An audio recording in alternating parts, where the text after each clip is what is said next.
Bismillahirrahmanirrahim. Assalamualaikum warahmatullahi ta'ala wabarakatuh. First of all, thank you UUM for inviting me as one of the speakers for Youth and Media Seminar. The topics of my sharing session today is Gen Z World, Media and Tools in Daily Interaction. There will be 4 topics that I would like to discuss today. The first one is on the Gen Z world, the 9 planet. How do Gen Z interact? Media and tools for Gen Z, a day in the life of Gen Z, and future job skill of Gen Z. We can see that Gen Z world can be labeled as the 9 planet of the world, since we know that they have a different ways of life, different ways of thinking, and they sometimes quite challenge for us to understand them very well. So let us look at the moments of truth about Gen Z. Gen Z is the newest generation, born between 1997 and 2012 or 2015. They are now currently between 8 or 9 years old and 24 years old by now. And they also known as Gen X, Post-Millennials, I generation, Gen Y5, and Zoomers. We know that they have lived attached to a smartphone. They use the internet either for socializing as for study, and they are starting to claim its place in the world that has become too small for them. Last year, they became the largest generation, constituting 32% of the global populations, or 2.47 billions of the 7.7 billions people on earth, surpassing the millennials and baby boomers respectively. So some moments of truth about Gen Z is that Gen Z has an 8-second attention span. It has a 5-screen culture. They can have a 5 screen at the same time. They like privacy, they aspire to create things, and they focus on the future, and also they want to make a difference.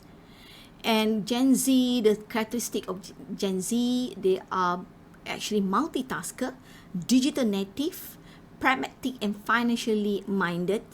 We actually can label them as a screwed consumer because advertising has influenced them a lot in choosing the right might be things that they should buy through the online shopping platform. However, they are politically progressive and they actually cautious on their life and educated. Okay, how do Gen Z interact? We know that Gen Z have not seen the world without technology. That's why 60% of Gen Z say they like to collaborate and share the knowledge with others through online. And 93% of them as students, they feel confidence to use technology tools. And this is where we observe it during this COVID-19 pandemics, where when we change our learning and teachings from face-to-face to online, among the Gen Z, they did not face any I think big problems on it because they're used to communicate through online. And technology is a must for them to catering as the Gen Z. They also speak different language, which actually sometimes me myself did not understand the way they talk. This is some of the short form of some language that they use it through WhatsApp, through any online mediums that they discuss. Some generation gaps, they like to have selfie with their friends, but we in the generation Y, we actually look like we are doing selfie, but we're having a problem to see the handphones because the screen is too small and we need to wear glasses. But the actings of some of generation Y, it looks like they are doing selfie. It looks like the same behavior but a different purpose. So when we look at the social media used around the world, based on the whole population of the world, 4.20 billions of the populations, they use social media. These are the total numbers of active social media around the world. When we look at in Malaysia, with a population of 32.16 million, 40.69 millions, which is actually 127% more than the numbers of population in Malaysia, because a person in Malaysia can have more than one handphone. So this is where they have more than handphone. 40.69 millions of Malaysian population have a mobile phone connection. In terms of internet usage, about 60% of them have internet usage, and about 26 millions of them actually have can be labeled as active social media users. And Gen Z tend to spend more hours, more times on their phones, and this can be seen from this diagram, where we can see that based on country, if we compare between Gen Z, Millennials, and Gen X, it can be seen that Gen Z spend more times with their handphone.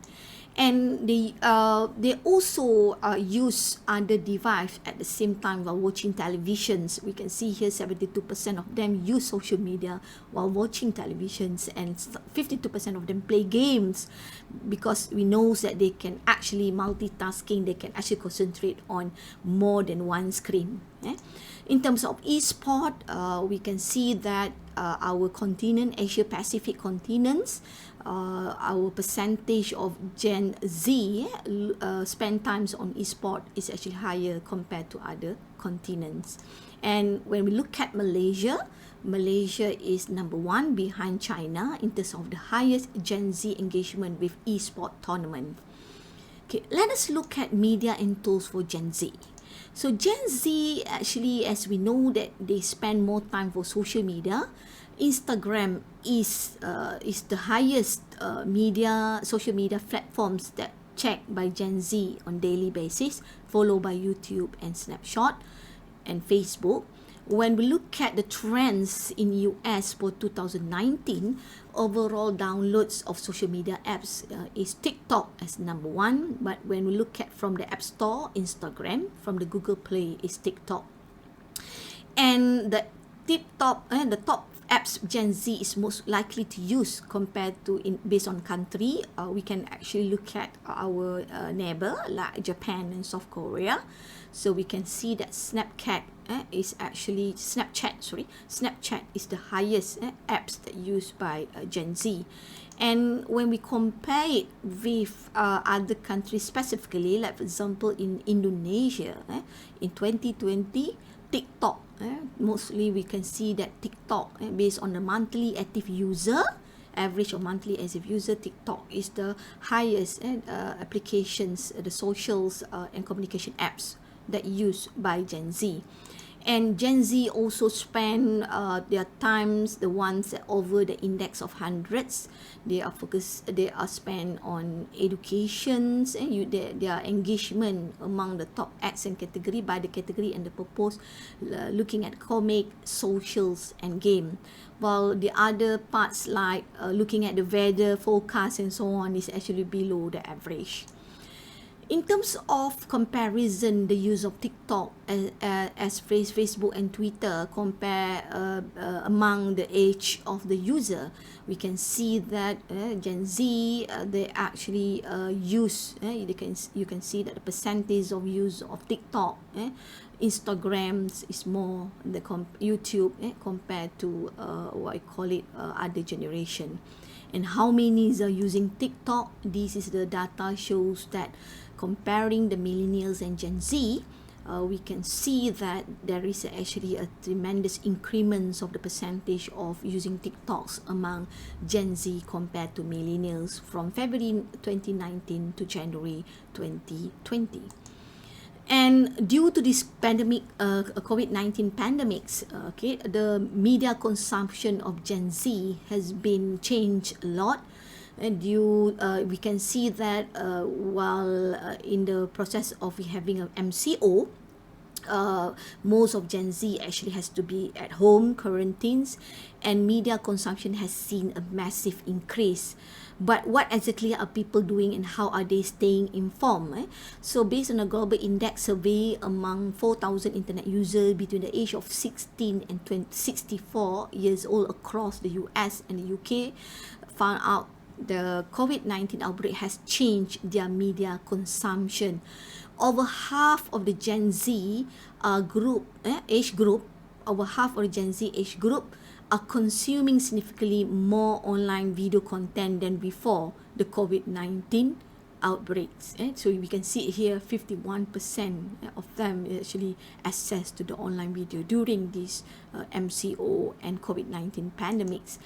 And in terms of the impacts of COVID-19's lockdown on emotional well-being and mental health, comparing among the generation, we can see that Gen Z, they have become more depressed during this pandemic COVID-19.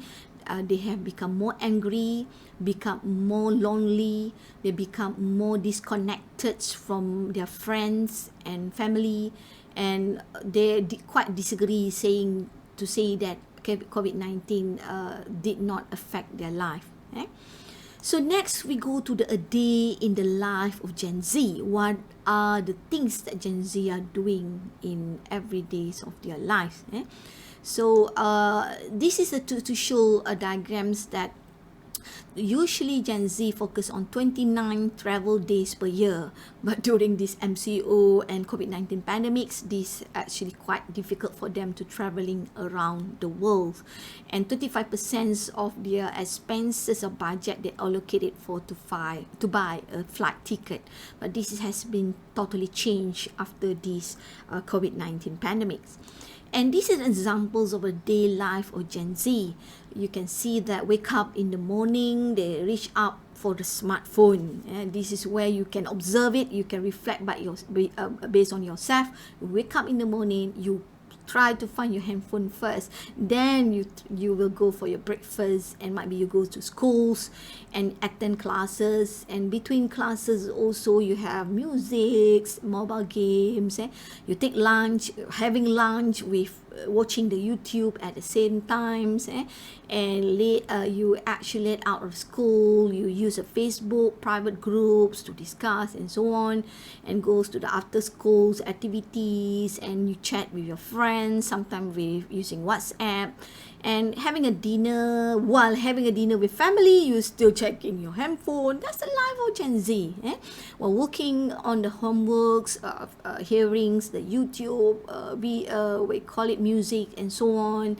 And when you have a free time, some of the Gen Z might be visited their personal video games that they like, and when they goes to bed, they might be watch long form YouTube videos till they fall asleep. This is a day in the life of a teenage boy as a Gen Z.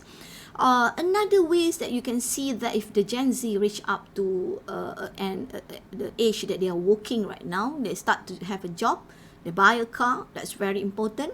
They pay their student debt, they are a responsible person, they get married, they buy a home and start saving and have a children. So this is actually a Gen Z lifespan. We can see that they actually will go through the normal persons of lifespan. However, the one that makes us worried a lot is that the mental health of Gen Z. And this is actually a study done in 2018 by with the title of Stress in America among the Gen Z in America. The mental health of Gen Z, you can see that here compared with other generation, Gen Z is least likely to report very good or excellent mental health. 45% of them report that they are not having a good mental health. And the numbers of mass shooting, comparing the Gen Z to the adults overall, also has been increased in terms of rise in suicide rates. Climate change and global warming, you can see that here Gen Z is more likely to report stress related to this national new topic. This is where we can see that the mental health challenges are a set characteristics of Generation Z, which has been referred to by some as the loneliest generation, as their endless hours spent online can foster feeling of isolation and depression, and more time spent on smartphone or watching Netflix mean less time spent cultivating meaningful relationship. Additionally, many young people fall prey to the compare and despair traps that social media present. So Gen Z, it can be 70% of them agree that they are actually lonely. They need to have friends, and during this pandemic COVID-19, this have been affected them a lot. And some of them fall under what you call it social media addiction. Nothing wrong with the social media, but if you always spend your time with the social media, that show you are addicted to the social media. And research has shown that social media uses trigger a dopamine rush. Essentially, this dopamine rush give user a high that leads them to want to use more social media. Dopamine is one of the enzyme that actually released by the brains to trigger on excitement. So this is where usually when Gen Z post something in the Facebook, they are eager to wait people like, people respond it positively, because they need that to actually to make themselves good and confident. So what are the future job skills of Gen Z? Everybody knows that in future, you must have the abilities that cover the cognitive abilities, the physical abilities. You must also have a basic skills, content skill and process skill, and cross-functional skills are the important skill that the Gen Z must cover if they want to survive in the world, in the future, in terms of their future works. And the top 10 job roles in increasing demand across the industry. These are the 10 job roles that you are out there, the Gen Z, you must focus on this, like to be and data analytics and scientists, artificial intelligence and machine learning specialist, looking at how do you work with data, big data specialist, digital marketing and strategy specialist. All here is about online, about data and technology. This is actually the 10 job roles increasing demands across industry. And if you compare the workforce percentage predict by this US Census Bureau in 2040, you can see that 50% of the workforce is actually from Gen Z. And the millennials, this is actually the billionaire among the tens, over hundreds are millennials. The billionaires around the world, over hundreds of these billionaires are millennials. Gen Z is actually not yet produce any what you call it billionaire in the process of it, but in the future we can see that no millionaires are no longer a group or generations that being labeled as billionaire. Gen Z will be recognized as billionaire. And how to activating the Gen Z mind. For example, don't ever overload the Gen Z. Let them learn from YouTube, from frequently asked questions, or linking them to an expert, because they are actually high tech savvy persons, and they are actually can find easily information through the online medium and so on. So with access to the open educational resources and free or inexpensive communication platform, group of people can learn together outside the class as well as inside formal institution, and all of this prompted us to consider the meanings of peer learning. And this is all the tools, top 100 tools for education in 2020 that surrounded the Gen Z, which they can actually use it. And if we categorize it according to the types of learnings that we would like to focus, we can use these different tools. If we want to focus on studying and doing, there are so many tools like Zoom, Skype that can be used among the Gen Z. So Gen Z out there, remember, you are our future. You are now our future. So please focus on your strength. And of course, you are the generation who's going to lead the world. And I believe that you will be somebody, you will be billionaire. And we are very confident towards you. And we would like to give full responsibility to you to lead the world. So with that, thank you very much, and I end my sharing session with wabillahi taufiq wa hidayah. Wassalamualaikum warahmatullahi taala wabarakatuh.